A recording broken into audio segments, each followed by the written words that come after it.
नमस्कार, स्वागत है आपका ज्ञानदीप सक्सेस पॉइंट के यूट्यूब चैनल पर। आज हम लोग बोर्ड परीक्षा के दृष्टिकोण से महत्वपूर्ण ऑब्जेक्टिव प्रश्न जीव विज्ञान श्रृंखला से आरंभ करेंगे। आज का जो ऑब्जेक्टिव प्रश्न है यह मानव स्वास्थ्य एवं रोग से संबंधित है। तो आइए अब हम लोग पहले प्रश्न की शुरुआत करते हैं। मनुष्य में प्लाज्मोडियम की संक्रमण अवस्था क्या होती है? यह बोर्ड परीक्षा 2020 में पूछा गया है। ऑप्शन ए है स्पेरोजोइट, ऑप्शन बी है मीरोजोइट, ऑप्शन सी है क्रिप्टोजोइट, ऑप्शन डी है इनमें से कोई नहीं। तो इस प्रश्न का सही उत्तर होगा ऑप्शन नंबर ए अर्थात स्पोरोजोइट मनुष्य में प्लाज्मोडियम संक्रमण की अवस्था है। अब हम लोग नेक्स्ट प्रश्न की ओर चलते हैं। रेट्रो विषाणु निम्नलिखित किस बीमारी का रोगजनक है? Option number A syphilis, option number B AIDS, option number C filaria, option number D A और बी दोनों। तो इस प्रश्न का सही ऑप्शन नंबर बी ए और बी दोनों। अब हम लोग नेक्स्ट प्रश्न की ओर चलते हैं। निम्नलिखित में से कौन सा कैंसर कोशिका है?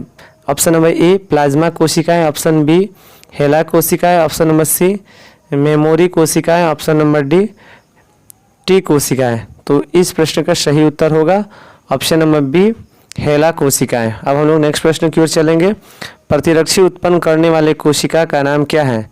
ऑप्शन नंबर ए कोशिका, अल्फा कोशिका, ऑप्शन नंबर बी कोशिका, बीटा कोशिका, ऑप्शन नंबर सी टी कोशिका और ऑप्शन नंबर डी इनमें से सभी। तो इस प्रश्न का सही उत्तर होगा ऑप्शन नंबर बी। अब नेक्स्ट प्रश्न की ओर चलते हैं। फाइलेरिया रोग का वाहक क्या है? नर क्यूलेक्स मच्छर, नर एनोफिलिस मच्छर, मादा क्यूलेक्स मच्छर, मादा एनोफिलिस मच्छर। इस प्रश्न का सही उत्तर होगा ऑप्शन नंबर सी मादा क्यूलेक्स मच्छर।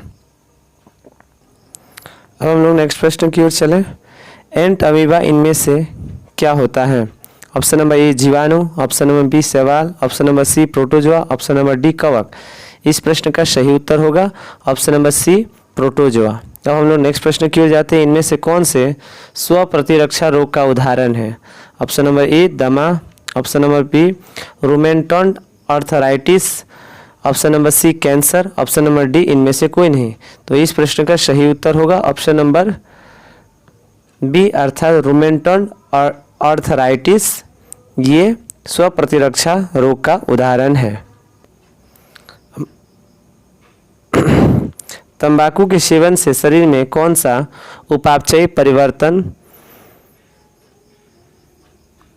शीघ्र परिलक्षित होता है? ऑप्शन ए अधिवृक्क ग्रंथि के उद्दीपन के कैटेकोकोलिमन एक रक्त स्राव है, ऑप्शन नंबर बी व्यक्ति के रक्तचाप तथा हृदय स्पंदन की दर में एकाएक वृद्धि, ऑप्शन नंबर सी ए और बी दोनों, ऑप्शन नंबर डी इनमें से कोई नहीं। तो इस प्रश्न का सही उत्तर होगा ऑप्शन नंबर बी व्यक्ति के रक्तचाप तथा हृदय स्पंदन की दर में एकाएक वृद्धि। अब हम लोग नेक्स्ट प्रश्न की ओर जाएंगे। इनमें से कौन सा पश्च विषाणु है? Option number A human immunodeficiency virus, option number B hepatitis virus, option number C micro virus influenza, option number D इनमें से सभी। तो इस प्रश्न का सही उत्तर होगा ऑप्शन नंबर ए अर्थात ह्यूमन इम्यूनो डिफिशियंसी वायरस। इनमें से कौन सी बीमारी प्रतिऊर्जक द्वारा उत्पन्न होता है? ऑप्शन नंबर ए त्वचा कैंसर, ऑप्शन नंबर बी हे ज्वर, ऑप्शन नंबर सी इंटेरिक ज्वर, ऑप्शन नंबर डी गलगंड। तो इस प्रश्न का सही उत्तर होगा ऑप्शन नंबर बी हे ज्वर। अब नेक्स्ट प्रश्न की ओर जानते हैं। एलिफेंटेरिस का कारक है? Option number A ascaris, option number B taenia, option number C wuchereria, option number D entamoeba. तो इस प्रश्न का सही उत्तर होगा ऑप्शन नंबर सी अर्थात बुचेरेरिया। अब हम लोग नेक्स्ट प्रश्न की ओर चलेंगे। इनमें से कौन सी जीवाणु से होने वाली बीमारी नहीं है? Option number A typhoid, option number B कुष्ठ, ऑप्शन नंबर सी डिप्थीरिया और ऑप्शन नंबर डी इन्फ्लुएंजा। इस प्रश्न का सही उत्तर होगा option number D influenza. Option number D है इन्फ्लुएंजा। ऐसे पदार्थ जिनके प्रति प्रतिरक्षा अनुक्रिया होती है उसे कहते हैं। Option A allergen, option B टीका, option C antibody, option D antigen. तो इस प्रश्न का सही उत्तर होगा ऑप्शन नंबर सी एंटीबॉडी। अब हम लोग नेक्स्ट प्रश्न की ओर जाएंगे। एलर्जी में बनने वाले प्रतिरक्षा क्या है? IgA, IgE, IgM तथा IgG। इस प्रश्न का सही उत्तर होगा ऑप्शन नंबर बी IgE। अब हम लोग नेक्स्ट प्रश्न की ओर जाएंगे। एलर्जी के कारण निकलने वाला रसायन है। Option number A histamine, option number B serotonin, option number C A और बी दोनों, ऑप्शन नंबर डी इनमें से कोई नहीं। तो इस प्रश्न का सही उत्तर होगा ऑप्शन नंबर ए अर्थात हिस्टामिन। अब हम लोग चलते हैं नेक्स्ट प्रश्न की ओर। ट्रिपल एंटीजन के टीका का उपयोग नहीं होता है। ऑप्शन नंबर ए डिप्थीरिया के, ऑप्शन नंबर बी पर्ट्यूसिस के लिए, ऑप्शन नंबर सी टाइफाइड के लिए, ऑप्शन नंबर डी टिटनेस के लिए। तो इस प्रश्न का सही उत्तर होगा ऑप्शन नंबर सी अर्थात टाइफाइड के लिए ट्रिपल एंटीजन टीका का उपयोग नहीं होता है। HIV निम्न से किस कोशिका पर आक्रमण करता है? ऑप्शन नंबर ए बी कोशिका अर्थात बीटा कोशिका, टी कोशिका, एपिथेलियमी कोशिका और टी हेल्पर कोशिका। तो इस प्रश्न का सही उत्तर होता है HIV टी हेल्पर कोशिकाओं पर आक्रमण करती है। नेक्स्ट प्रश्न, यौन संचारित रोग है। खसरा, option number B TB, option number C gonorrhoea, option number D typhoid. तो इस प्रश्न का सही उत्तर होगा ऑप्शन नंबर सी अर्थात गोनोरिया। हम लोग नेक्स्ट प्रश्न की ओर जाएंगे। विषाणु किससे बना होता है? Option number A protein, option number B protein तथा nucleic acid, option number C lipid तथा protein, option number D DNA तथा RNA। तो इस प्रश्न का सही उत्तर होगा ऑप्शन नंबर बी अर्थात प्रोटीन और न्यूक्लिक एसिड का। विषाणु का अध्ययन किस शाखा में किया जाता है? Option number A phycology, option number B virology, option number C bryology, option number D भ्रूण विज्ञान। तो इस प्रश्न का सही उत्तर होगा ऑप्शन नंबर बी अर्थात वायरोलॉजी के अंतर्गत विषाणुओं का अध्ययन करते हैं, एम्ब्रियोलॉजी के अंतर्गत भ्रूण विज्ञान का अध्ययन करते हैं और फाइकोलॉजी के अंतर्गत कवकों का अध्ययन करते हैं।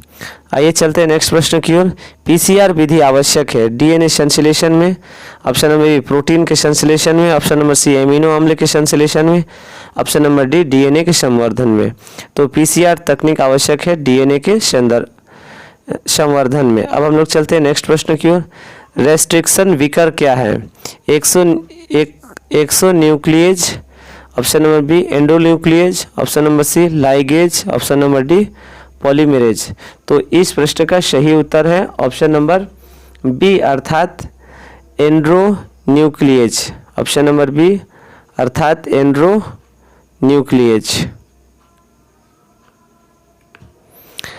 अब नेक्स्ट प्रश्न की ओर चलते हैं। दर्दनाशक औषधियाँ हैं। ऑप्शन नंबर ए उत्तक बनाती है, ऑप्शन नंबर बी दर्द से मुक्ति दिलाती है, ऑप्शन नंबर सी थकावट से मुक्ति दिलाती है और ऑप्शन नंबर डी पीड़ाकारी होता है। तो इस प्रश्न का सही उत्तर होगा ऑप्शन नंबर बी अर्थात यह हमें दर्द से राहत दिलाती है। नेक्स्ट प्रश्न की ओर चलते हैं। एड्स होता है। ऑप्शन नंबर ए कवक द्वारा, ऑप्शन नंबर बी विषाणुओं द्वारा, ऑप्शन नंबर सी जीवाणु द्वारा, ऑप्शन नंबर डी हेलमिंथी द्वारा। इस प्रश्न का सही उत्तर होगा ऑप्शन नंबर बी अर्थात विषाणुओं के द्वारा एड्स होता है। अब हम लोग चलते हैं नेक्स्ट प्रश्न की ओर। इम्यूनो डिफिशियंसी सिंड्रोम किसके कारण विकसित हो सकता है? ऑप्शन नंबर ए खराब यकृत के कारण, ऑप्शन नंबर बी दोषपूर्ण थाइमस के कारण, ऑप्शन नंबर सी एड्स विषाणु के कारण, ऑप्शन नंबर डी दुर्बल प्रतिरक्षा तंत्र के कारण। तो इस प्रश्न का सही उत्तर होगा ऑप्शन नंबर सी अर्थात थायराइड विषाणुओं के कारण। अफीम का नशा है। ऑप्शन नंबर ए भांग, ऑप्शन नंबर बी चरस, option number C heroin, option number D nicotine. तो इस प्रश्न का सही उत्तर होगा ऑप्शन नंबर सी अर्थात हीरोइन। अब हम लोग नेक्स्ट प्रश्न की ओर जाएंगे। एड्स किसके कारण होता है? ऑप्शन नंबर ए कोशिका टी कोशिकाओं की संख्या में वृद्धि, सहायक कोशिका टी की संख्या में घटने से, ऑप्शन नंबर बी घातक टी कोशिकाओं की संख्या घटने से, ऑप्शन नंबर सी स्वप्रतिरक्षा, ऑप्शन नंबर डी इंटरफेरोन के अनुत्पादन से। तो इस प्रश्न का सही उत्तर होगा ऑप्शन नंबर ए अर्थात सहायक सहायक टी कोशिकाओं की संख्या घटने से एड्स उत्पन्न होता है। हम लोग हीरोइन किसका रूप है? ऑप्शन नंबर ए नशा, ऑप्शन नंबर बी चित्त पर मिथ्या प्रभाव डालकर चेतना बढ़ाने वाला, ऑप्शन नंबर सी उत्तेजक, ऑप्शन नंबर डी उपयुक्त में से सभी। तो इस प्रश्न का सही उत्तर होगा ऑप्शन नंबर बी अर्थात चित्त पर, ऑप्शन नंबर बी अर्थात चित्त पर मिथ्या प्रभाव डालकर चेतना को बढ़ाने वाला। अब हम लोग नेक्स्ट प्रश्न की ओर जाएंगे। कैफीन तथा एम्फेटामिन व कोकीन क्या है? ऑप्शन नंबर ए पीड़ानाशक है, ऑप्शन नंबर बी प्रशांतक है, ऑप्शन नंबर सी चित्त पर मिथ्या प्रभाव डालकर चेतना बढ़ाने वाला है, ऑप्शन नंबर डी उत्तेजक है। तो इस प्रश्न का सही उत्तर होगा ऑप्शन नंबर डी अर्थात उत्तेजक। अब हम लोग नेक्स्ट प्रश्न की ओर चलेंगे।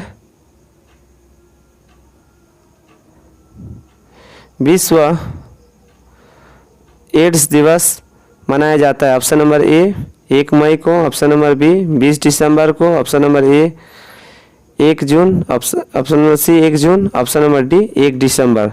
तो इस प्रश्न का सही उत्तर होगा ऑप्शन नंबर डी अर्थात 1 दिसंबर को पूरे विश्व भर में एड्स के जागरूकता के लिए एड्स दिवस मनाया जाता है। हेरोइन किस कुल के पौधे से प्राप्त होता है? Leguminosae, papaveraceae, option number C liliaceae, option number D solanaceae. तो इस प्रश्न का सही उत्तर होगा ऑप्शन नंबर बी अर्थात पेवारेवेसी, ऑप्शन नंबर बी पेपावरेसी। ठीक, अब नेक्स्ट प्रश्न की ओर चलते हैं। ओपियस यानी अफीम किससे प्राप्त होता है? Thea sinensis, coffea arabica, option number C oryza sativa, option number D papaver somniferum. तो इस प्रश्न का सही उत्तर होगा ऑप्शन नंबर बी फाइलेरियसिस उत्पन्न करता है। इस समूह से संबंधित है प्रोटोजोआ, जीवाणु, ऑप्शन नंबर सी विषाणु, ऑप्शन नंबर डी हेलमिंथी। तो इस प्रश्न का सही उत्तर होगा ऑप्शन नंबर सी डी अर्थात हेलमिंथ। अब नेक्स्ट प्रश्न की ओर चलते हैं। अत्यधिक मात्रा में अल्कोहल के सेवन से कौन सा अंग प्रभावित होता है?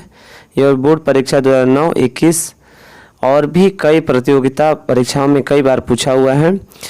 अत्यधिक मात्रा में अल्कोहल के सेवन से कौन सा अंग सर्वाधिक प्रभावित होता है? ऑप्शन नंबर ए फेफड़ा, ऑप्शन नंबर बी यकृत, ऑप्शन नंबर सी दांत और ऑप्शन नंबर डी प्लीहा। तो इस प्रश्न का सही उत्तर होगा ऑप्शन नंबर बी अर्थात यकृत। नेक्स्ट प्रश्न की ओर चलते हैं। जुकाम साधारण ठंड होता है। यह रेट्रोवायरस से, फेज विषाणु से, राइनो वायरस से और संदल विषाणु से। तो इस प्रश्न का सही उत्तर होगा ऑप्शन नंबर सी अर्थात राइनो विषाणु से। अब हम लोग नेक्स्ट प्रश्न की ओर चलेंगे। निम्न में से कौन सा रुधिर कैंसर है? Option number A sarcoma, option number B lymphoma, option number C leukaemia, option number D इनमें से कोई नहीं। तो इस प्रश्न का सही उत्तर होगा ऑप्शन नंबर सी अर्थात ल्यूकेमिया। नेक्स्ट प्रश्न है। गोनोरिया होता है। Option number A treponema palladium,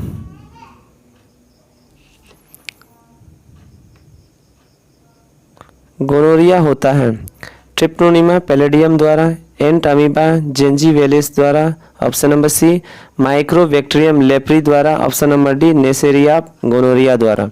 तो इस प्रश्न का सही उत्तर होगा option number D neisseria gonorrhoeae द्वारा।